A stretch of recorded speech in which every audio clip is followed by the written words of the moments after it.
All right, guys, we're going to jump into who's who and what's new. And we're going to try and make it through 4 stories this week. Got some that I'm going to go back because we took a week off. I know there were some dark times without us, but, you know, you guys made it through.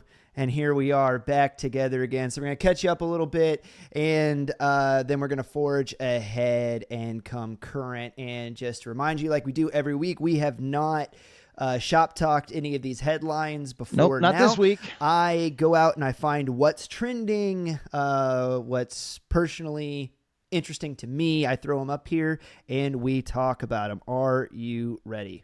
Let's do it. Here we go. All right. So let's go ahead and jump into this one. All right. So from the New York Post, Biden admin waived 26 federal laws to build new sections of the border wall. Yes, that is right. I'm old enough to remember. Oh, let's fix that really quick. There we go. Now it should be synced up. All right. So a little skip there with the countdown clock, but that's all right. You guys got an extra 60 seconds. You'll be fine. You know what? It was the least we could do. That's your Duppins peasants for missing a week. We'll throw you some crumbs. All right. So anyway, Extra 60 seconds. It really cracks me up. It's like the whole when like we get onto the federal government, we're like, hey, you can't just mandate that like everybody that works for a certain private company, get the old, it's like, that's kind of illegal, isn't it? And the government's like, well, that federal would be illegal. law. That's not the right word. The word would be unconstitutional right. in the government. And then the federal government like, huh? What are you talking about? Lady right? Justice is blind there? That's super inconvenient, those things that you're saying. It's like, I'm pretty sure. And then you got people on camera in the microphone, I think Representative Nancy Pelosi being one of them, saying that the whole forgiving of student loans is completely unconstitutional. The federal government I remember her saying does not have the power to do that. He doesn't have the power to do that. And the president's like, huh? What are you talking about? We're going to do that anyway. But then when it comes time... Obviously did not conference before she said that. Obviously. But then when it comes time, right, that they're really hurting in the polls, I think I read somewhere or heard somewhere that on the immigration issue alone, the president is like down into the low 20s, I think like 21% or something. He's starting to edge toward the teens. And I can personally say that in my lifetime, I've never seen a president be below 20% approval rating on any issue. I'm not old enough to remember the Carter years, obviously. I think that you might have to go back. He still didn't fall that low. And he still didn't fall that low. Okay. No. So this is starting to get close to something that I don't know has ever happened since they've been tracking presidential approval ratings and doing the polls and stuff like that. Not that you can really believe the polls. I think that most of them are made up, but it really is interesting on this one because kind of like the points. They're made up and they don't matter. Yeah. We really do live in the wildest timeline. But yeah, like as soon as they are hurting bad in the polls and they absolutely have to do something, they're like, federal laws, pashad, we'll waive 26 of them bad boys and go in and start putting, a wall in place. So are you saying that they're doing this to raise approval ratings? Is that the reason? Is that your take? Well, I'm saying he's got to do something because he's got like the mayor of New York, other prominent Democrats in New York that are all coming out. I think the governor over there coming out and are saying like, hey, federal government, you've got to do something. We can't keep going this direction. Right. So I think it's partly his poll numbers and then partly like the Democrat Party is starting to push against. But my hot take on it is not that. I think that's kind of a surface level thing. Okay. Hat tip Dan Bongino. I got this from him because I don't want to pretend like I'm more politically astute than I am. But he, I think, well observed that you've got this continuing resolution that was just passed. They kicked it down the road. You got it coming back up here in November. 45 days. I thought it was It was 35? I thought it Something was like 45. that. It's at the end Yeah. of November. Okay. So the government is only funded for so long. And then between here and there, you've got Republicans whining and crying about border security. So federal government, what do? They politically position themselves by being like, oh, well, we are now building this section of the wall so that we can help, New York and Illinois, and our Democrat buddies. And then come 45 days later when they've got to get another omnibus spending package bill pushed through and the government needs to be funded again because God forbid, that the Congress doesn't get paid or whatever the case is. I guarantee you, and this is what old DiBongino was saying too, that they're going to put the funding for, because they already sold off all of the stuff that had been bought for the wall. Right. That stuff doesn't exist. Right. They're going to put the funding for it in the omnibus bill. And then when the Republican Party starts squabbling over not wanting to fund, Ukraine and some of the other things that the Republicans are against with that border funding that's in there too, then you got Democrats that are going to have the ammunition that they need to be like, oh, see, Republicans, they don't care about border security because they don't want to push this stuff through. And I'm like, I totally see that being the case. I really do think so. All I know, because I've seen it before, this is whatever it is, there's a game being played. Sure. And the people our money as a country is caught in the middle. Sure. And like you just said in the last segment, when things are happening and you can't understand why, just say money, baby. Money.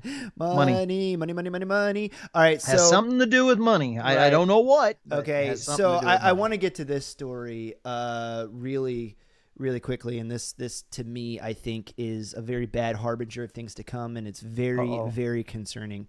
And I want to put a spotlight on it. So exclusive. This is from Newsweek magazine. Donald Trump followers targeted by the IBF as 2024 election nears. So the federal government, I'm going to read the first couple sentences here. The federal government believes that the threat of violence and major civil disturbances around the 2024 U.S. presidential election is so great that it has quietly created a new category of extremists that it seeks to track and counter Donald Trump's army of MAGA followers.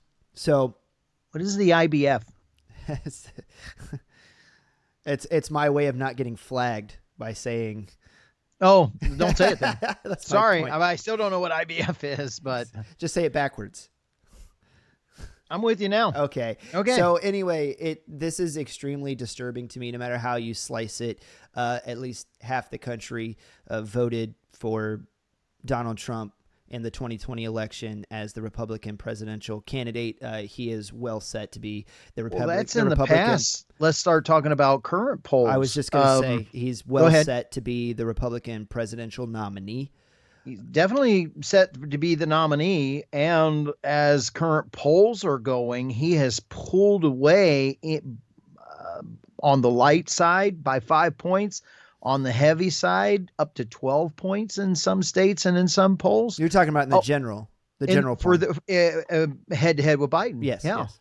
So if you believe the polls,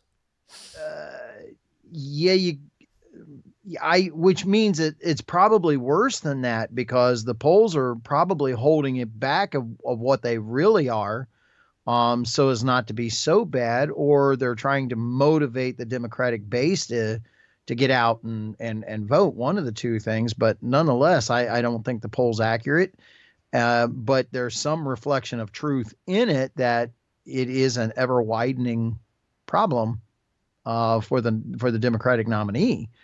Wow. And so we have an agency that is going to be following and marking, just the wording of that article, calling them did they say militants or army, or somehow it gave in my head category of extremists. A category of extremists. Okay. Donald, and it specifically says Donald Trump's army of MAGA followers. There's where I got the word army. Oh man, that is just most unfortunate. Well, you better not vote for the wrong person or the Department of Justice, which belongs to the executive branch of the government, will spend its resources tracking. Like, okay, so I'm going to say it this way, like as factually as I can, so as to not sound, I don't want to come off sounding like Allie, they're turning the frogs gay. Like, I'm not trying to do that to you, but I do want you to understand, and I want people out there to understand. I've never seen a tadpole, but how disturbing this is and how scary this is. The Department of Justice, which is controlled by the executive branch of the government, is labeling supporters of the political party opposite of them as extremists and is spending government resources to track and counter them. And everything that I just said is directly factual from this article. Yeah, and counter them is the problem. And that's it. What do you mean when you say counter them? So I just want people to remember what happened a couple years ago when the opposition political party in Canada, used semi trucks to park outside, what was it, Ottawa, right? The city. And their bank accounts were all shut down by the controlling political party. Didn't have access to money. That's right. Countering. That would be an example of countering. Am I going to say that the United States government is going to, turn off your bank account if you vote Republican? What does it mean to counter? That becomes the question. I'm just saying that this is. I never thought that I would live to see something like this in the United States, or even the accusation. Right. Let's just say we're just talking about the accusation and trying to scare somebody. That the accusation within itself is dangerous. Yeah. Very dangerous. Yeah. Because look at all of a sudden where our minds are going. And we as a country, we don't need to be doing this. We're trying to unify here. Yep. All right. Final two stories, and we're just going to sling them past you just because I promised them to you. New York Times judge rules Trump committed fraud and is stripping control of key properties inside of New York. So you got a state government that's going after he's still just a private citizen right now running for the presidency of the United States. State came in, judge issued a summary judgment, said overvalued your properties, committed fraud, so we're seizing your properties. So that is awesome. And then here making news because the first time in U.S. history, Kevin McCarthy is out as Speaker of the House, and here's what's next.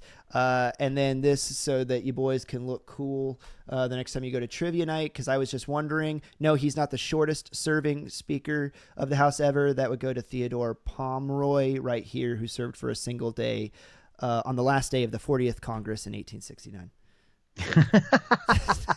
There you guys go. Just thought you might want to know that. So that's been Who's Who and What's New this week. I hope you guys enjoyed it. If you liked the video, please leave a thumbs up, like, subscribe, follow, and remember the algorithms, they hate us because we say the words like Jesus and masculinity and things like that way too much. So please, the only way they're going to grow is with your support.